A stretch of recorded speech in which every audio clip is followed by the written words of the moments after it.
अपनी जापान यात्रा के दौरान प्रधानमंत्री नरेंद्र मोदी ने भारत और जापान के बीच रिश्तों नए आयाम तक लेकर जाने की अपील की।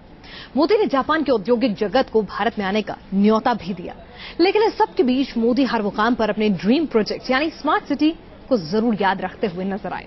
मोदी ने जापान की तर्ज पर भारत में भी स्मार्ट सिटी बनाने का ऐलान किया। आज न्यूज नेशन आपको ले चलेगा जापान की एक ऐसी ही स्मार्ट सिटी के सफर पर जिसकी दुनिया में एक अलग ही पहचान है।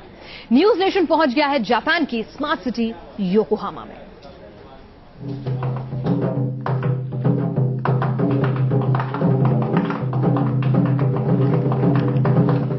अद्भुत, अकल्पनीय, अविश्वसनीय। जापान में प्रधानमंत्री नरेंद्र मोदी का हर कदम, हर अंदाज कुछ ऐसा ही दिखा। कभी मोदी बच्चों की तरह खिलखिलाते दिखे तो कभी कल के हिंदुस्तान के सपने बुनते। वो ये मानता था कि हिंदुस्तान में ये सपेरे लोग ही सब रहते हैं। यानी आप कल्पना कीजिए, दुनिया इतनी बदल चुकी है। वो एक कंप्यूटर इंजीनियर था, लेकिन उस देश में हमारी छवि ये थी। तो मैंने कहा, भाई अब तो हम सांप वाले नहीं रहे, हमारा बहुत डिवेल्यूशन हो गया है। पीढ़ी दर पीढ़ी हम और हल्के फुल्के हो गए। तो बेचारा समझा नहीं। मैंने कहा, पहले हम सांप से खेलते थे, अब हम माउस से खेलते हैं।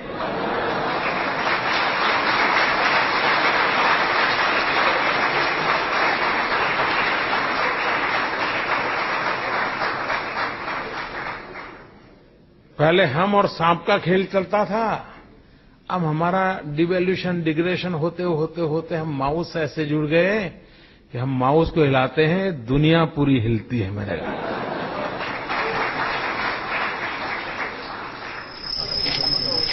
मोदी ने जापान के साथ हर क्षेत्र में रिश्ते सुधारने की पहल की।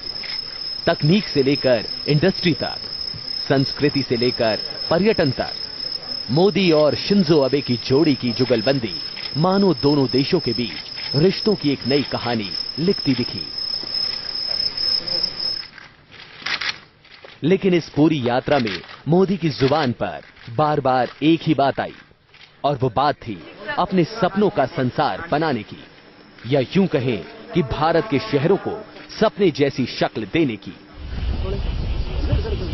क्योटो की ही तरह जापान की तर्ज पर मोदी हिंदुस्तान में सपनों के शहर बनाना चाहते हैं। क्या क्या चाहते हैं मोदी अपने सपनों के शहरों में? कैसा हो सकता है मोदी की स्मार्ट सिटी का खाका? जानने और समझने के लिए न्यूज नेशन निकला जापान के एक बड़े शहर योकोहामा के सफर पर।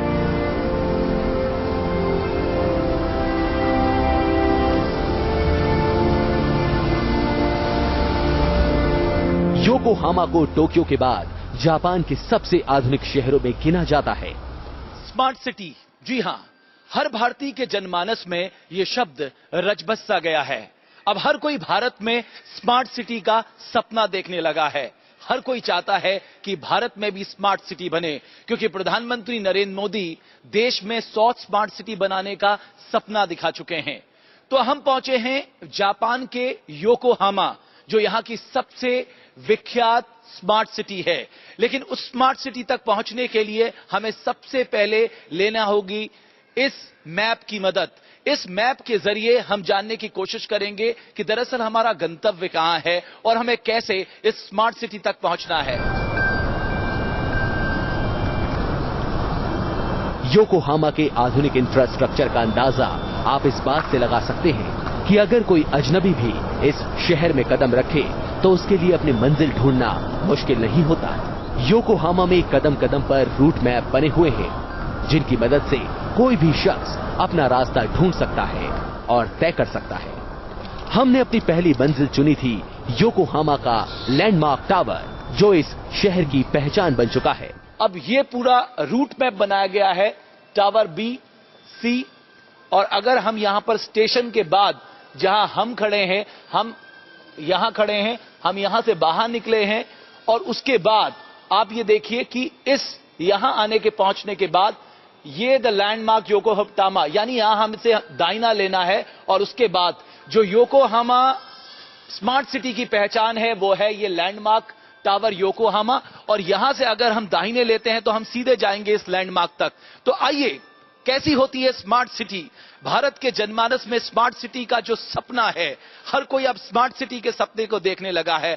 हम आपको दिखाएंगे, न्यूज नेशन आपको दिखाएगा दरअसल स्मार्ट सिटी होती कैसी है। और उसके लिए हमने चुना है जापान की सबसे मशहूर स्मार्ट सिटी योकोहामा को। तो आइए आपको लिए चलते हैं स्मार्ट सिटी के दर्शन के लिए।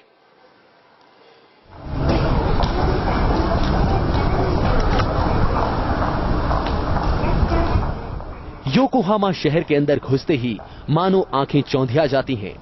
हमें लगा था कि उद्योगों के लिए मशहूर ये शहर फैक्ट्रियों और बड़ी बड़ी इमारतों से पटा होगा, लेकिन योकोहामा के प्रवेश द्वार ने हमें एहसास कराया कि कंक्रीट की गगनचुंबी इमारतों के साथ ही साथ इस शहर के गर्भ में कला और संस्कृति भी पल रही है।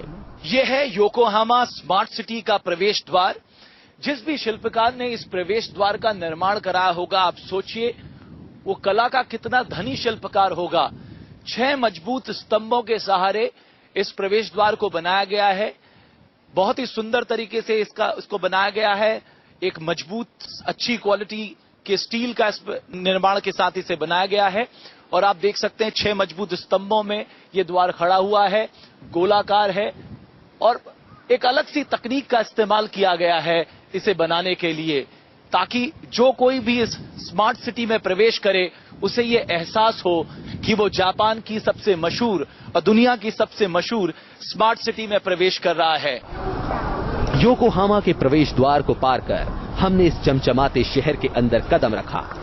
योकोहामा में जहां चप्पे चप्पे पर बनी इमारतें इस शहर की तरक्की और विकास की कहानी बयां कर रही थी, तो दूसरी तरफ विकास की इस रफ्तार के साथ कदम से कदम मिलाकर चल रही थी योकोहामा के बाशिंदों की जिंदगी।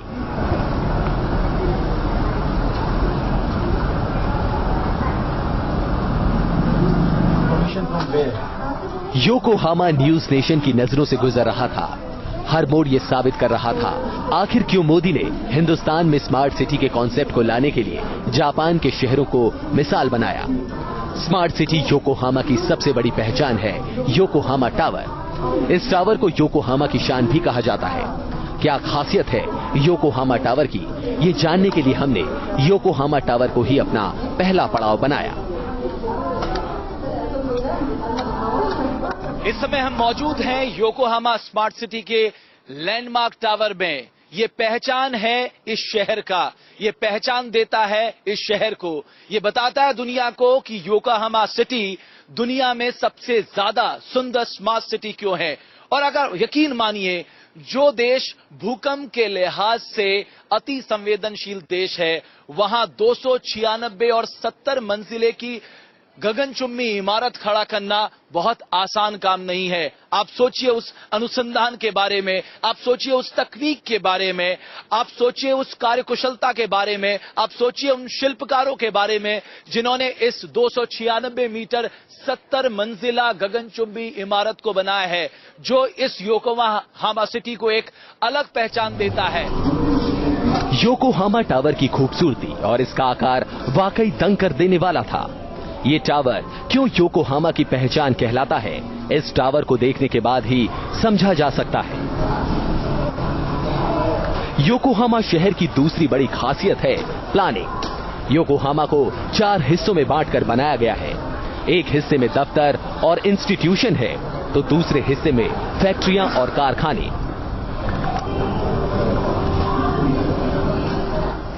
लोगों के रहने वाले इलाके औद्योगिक क्षेत्र से बहुत दूर हैं। योकोहामा में डेवलपमेंट और लाइफस्टाइल एक साथ चलते हैं और ये योकोहामा में साफ झलकता है। किसी भी शहर को स्मार्ट बनाने के लिए जिस चीज की सबसे ज्यादा जरूरत होती है वो है पब्लिक पार्टिसिपेशन, यानी जन भागीदारी। और अगर वो जन भागीदारी हो तो वो शहर अपने आप स्मार्ट हो जाता है। हम आपको एक उदाहरण के जरिए योकोहामा में यह तस्वीर दिखाने की कोशिश करते हैं। हम योकोहामा शहर के चौराहे पे इस वक्त खड़े हैं और इस चौराहे पे आप देख सकते हैं कि किस कदर कानून का सम्मान किया जाता है, ट्रैफिक सिग्नल को रिस्पेक्ट दी जाती है, ताकि जो पैदल पथ वाले लोग हैं, जो पैदल आने जाने वाले लोग हैं, वो आसानी से जा सके, अपनी अपनी बारी का इंतजार करते हैं। जेब्रा क्रॉसिंग के सहारे, यहां पर कोई फुटओवर ब्रिज नहीं बनाया गया है, यहां पर लोग जब सड़क पार करते हैं तो जेब्रा क्रॉसिंग के सहारे पार करते हैं। और जो गाड़ी चलाने वाले लोग हैं वो इस बात का खासा ध्यान रखते हैं कि पहले जो मौका है वो पैदल पथिकों को दिया जाए, पैदल चलने वालों को दिया जाए। और ये इस शहर की कामयाबी का सबसे बड़ा राज है। बढ़ती आबादी का असर हर बड़े शहर पर पड़ता है और यह असर पूरी दुनिया के लिए फिक्र का सबब बना हुआ है। हिंदुस्तान भी लगातार बढ़ती आबादी से अछूता नहीं रहा। यूएन की एक रिपोर्ट के मुताबिक दुनिया की 70% आबादी 2050 तक शहरों में रहेगी। इस पलायन का भारत पर भी जबरदस्त दबाव है। उसके कई शहर इस दबाव से ग्रस्त हैं। इसी दबाव को कम करने के लिए 100 स्मार्ट सिटी की बात की जा रही है। और अगर दुनिया के सबसे ज्यादा पॉपुलस सिटीज की बात करें, उसमें टोक्यो नंबर 1 है, दिल्ली दूसरे स्थान पर है, शंघाई तीसरे स्थान पर है और मुंबई चौथे स्थान पर है। ऊंचाई से देखने पर योकोहामा सपनों की दुनिया सा लगता है। बीच बीच में खड़ी ऊंची ऊंची इमारतें हैं तो उनके बीच में चमकते हरियाली से भरे पार्क भी। इस शहर में जिंदगी के संतुलन को बनाकर रखा गया है। इस शहर ने विकास की कीमत जिंदगी के गिरते स्तर से नहीं चुकाई है और यही वजह है कि मोदी भी हिंदुस्तान में ऐसे ही शहर बनाने का सपना पाले हुए हैं। यूएन की रिपोर्ट कहती है कि आने वाले सालों में शहरों पर जबरदस्त दबाव होगा और कम से कम भारत के 65 शहर जो हैं उनमें एक जबरदस्त दबाव है। इसी दबाव को कम करने के लिए, एक सस्टेनेबल ग्रोथ के लिए और साथ ही साथ एक क्वालिटी लाइफ अपने नागरिकों को देने के लिए स्मार्ट सिटी कॉन्सेप्ट लेकर आए हैं प्राइम मिनिस्टर मोदी भारत में, जो 100 शहर बनाना चाहते हैं। अगर इस बजट की बात करें, 7060 करोड़ इस बजट में आवंटित किए गए हैं स्मार्ट सिटी के लिए। क्योटो में एक एग्रीमेंट साइन हो गया है काशी को क्योटो के तर्ज पे बनाने को लेकर। तो सोचिए, अगर योकोहामा जैसे शहर भारत में देखने को मिले तो भारत की तस्वीर और तकदीर पूरी तरह से बदल जाएगी। दुनिया के नक्शे पर योकोहामा की एक अलग पहचान इसलिए नहीं बनी है क्योंकि सरकार ने इस शहर के विकास के लिए कदम उठाए हैं, बल्कि योकोहामा के बाशिंदों का भी इस शहर को मशहूर बनाने में योगदान रहा है। योकोहामा पब्लिक प्राइवेट जुगलबंदी की अनूठी मिसाल है। यहां इंफ्रास्ट्रक्चर बनाना सरकार का काम है तो उन सुविधाओं की देखरेख की जिम्मेदारी नागरिकों ने संभाल रखी है। स्मार्ट सिटी की सबसे बड़ी जरूरत है वहां के लोगों का अनुशासित होना, वहां के लोगों की भागीदारी विकास में। इस शहर को साफ सुथरा बनाने में वहां के लोग कितना योगदान देते हैं। योकोहामा शहर में ये सब कुछ देखने को मिला। अगर हम आपको दिखाना चाहें, इस शहर को इतना सुंदर रखा गया है, आप विश्वास नहीं करेंगे, यहां पर कोई म्युनिसिपैलिटी साफ सफाई के लिए नहीं आती है। ये लोग खुद यहां पर लोगों ने ये जिम्मा उठाया है कि वो इस शहर को गंदा नहीं होने देंगे। अगर आप दूर दूर तक नजर दौड़ाएं इस शहर में, जहां आप नजर दौड़ाएंगे आपको एक कागज का टुकड़ा, कोई पॉलिथीन बैग नहीं दिखाई देगा, कोई कागज का टुकड़ा नहीं दिखाई देगा, कोई गंदगी नहीं दिखाई देगी। अगर आपको कुछ दिखाई देगा तो एक नीट एंड क्लीन शहर दिखाई देगा, एक ग्रीन शहर दिखाई देगा, एक एनवायरनमेंट फ्रेंडली शहर दिखाई देगा, एक ऐसा शहर दिखाई देगा जो पावर सेविंग के लिए जाना जाता है, एक ऐसा शहर दिखाई देगा जहां के लोग खुद इस शहर को साफ सुथरा बनाने के लिए आगे आते हैं। यानी इससे मैसेज ये है कि अगर भारत में भी स्मार्ट सिटी का निर्माण होना है, अगर भारत में भी हमें इस तरह के शहर बसाने हैं तो वहां के लोगों को भागीदारी निभानी होगी, वहां के लोगों को डिसिप्लिन होना होगा, वहां के लोगों को अपने आसपास के क्षेत्रों को साफ सुथरा रखना होगा। अपने जापान दौरे के दौरान मोदी ने भी इसी तरह की पार्टनरशिप को अहम बताया। सरकारें सिर्फ शहर को ढांचा दे सकती हैं, उस ढांचे को संभालना और संवारना शहर के लोगों के ही हाथों में होता है। अगर लोग चाहें तो अपने शहर को सपनों के संसार में तब्दील कर सकते हैं। और अगर नहीं चाहें तो एक बना बनाया शहर भी बर्बाद हो सकता है।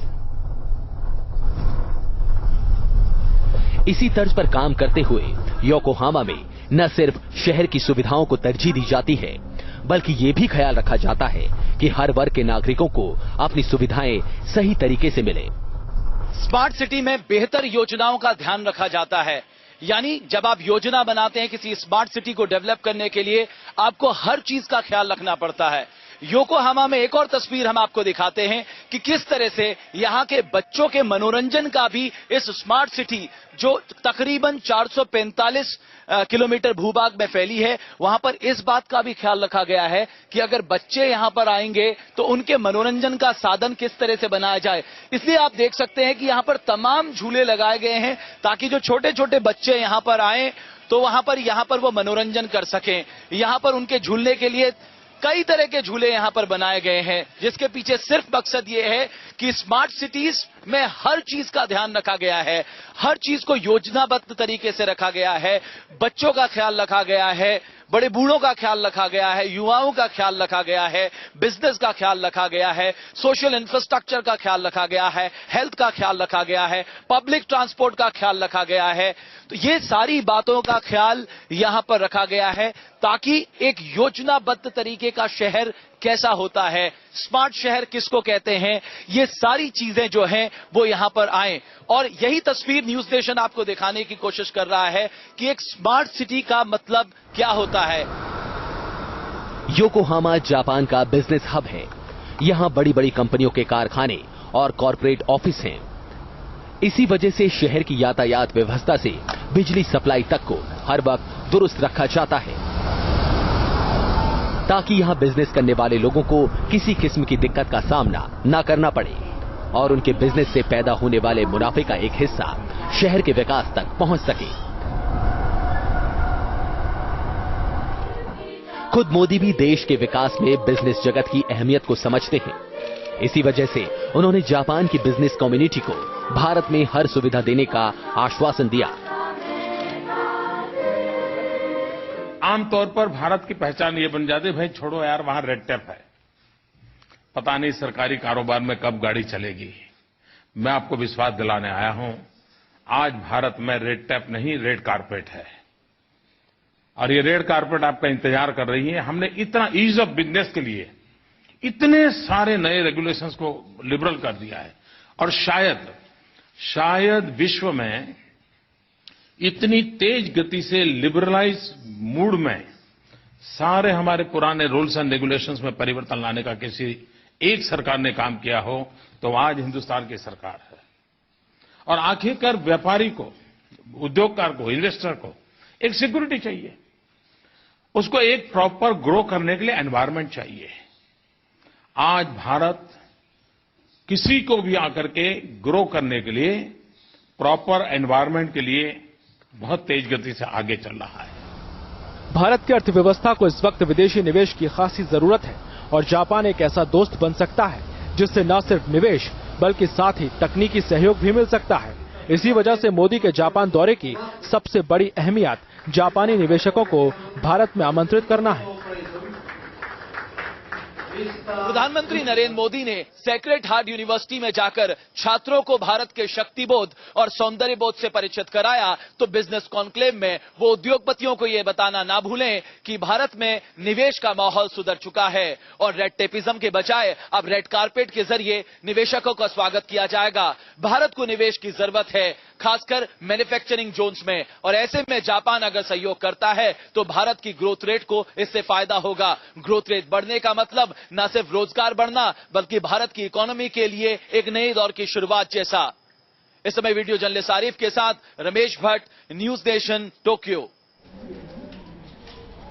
मोदी जापान से तकनीक और निवेश का वादा लेकर आ रहे हैं, तो साथ ही उन्होंने भी इस बात का ऐलान कर दिया है कि भारत में ऐसी स्मार्ट सिटी वो बनाने वाले हैं। मोदी ने सत्ता संभालते ही देश के विकास की रफ्तार को और तरक्की देने के लिए 100 स्मार्ट सिटी का सपना देखा और सरकार के पहले ही बजट में स्मार्ट सिटी योजना का जिक्र किया गया। 100 दिन पूरा होते होते मोदी के इस सपने ने आकार लेना शुरू कर दिया है। क्योंकि शहरी विकास मंत्रालय इस काम में जोर शोर से जुटा है और मंत्रालय ने उन शहरों की पहचान भी कर ली है जहां स्मार्ट शहर तैयार होंगे। इस लिस्ट में कुछ नए शहर भी शामिल होंगे तो कुछ पुराने शहर भी हैं जिन्हें एक नई तकनीक के भरोसे नया, नवेला और बिल्कुल ही आधुनिक शहर बनाया जाएगा। स्मार्ट सिटी प्रोजेक्ट को लेकर केंद्र की सरकार ने 22 राज्यों को चिट्ठी लिख दी है और उनसे स्मार्ट सिटी योजना पर डिटेल रिपोर्ट मांगी है। 22 राज्यों में कुल 100 स्मार्ट शहर तैयार होंगे। आपको बता दें कि वित्त मंत्री ने अपने बजट में 100 करोड़ रुपए का आवंटन कर इस ओर पहला कदम बढ़ा दिया था। शहरी विकास मंत्रालय ने शुरुआती फेज में देश के 7 शहरों को चुना है जिन्हें स्मार्ट सिटी बनाया जाएगा। 4 राज्यों के 7 शहरों को स्मार्ट बनाया जाना है, जबकि 2019 तक पहले 3 स्मार्ट सिटी तैयार हो जाएंगे। तीनों शहर दिल्ली मुंबई इंडस्ट्रियल कॉरिडोर पर बनेंगे, जिनके नाम हैं धौलेरा, शेंद्रा और ग्लोबल सिटी। शहरी विकास मंत्री वेंकैया नायडू ने मोदी के इस अहम प्रोजेक्ट के लिए मोदी के सामने प्रेजेंटेशन भी दे दिया है। भारत ने अपने इस महत्वाकांक्षी प्रोजेक्ट को अमली जामा पहनाने के लिए जापान सरकार से हाथ मिलाया है, जिसके लिए खुद प्रधानमंत्री नरेंद्र मोदी जापान के 5 दिवसीय यात्रा पर हैं। Team news nation. सिर्फ तुम्हारी इस खास पेशकश में फिलहाल के लिए इतना ही। देश और दुनिया की हर अहम खबर के लिए आप बने रहिए न्यूज नेशन के साथ।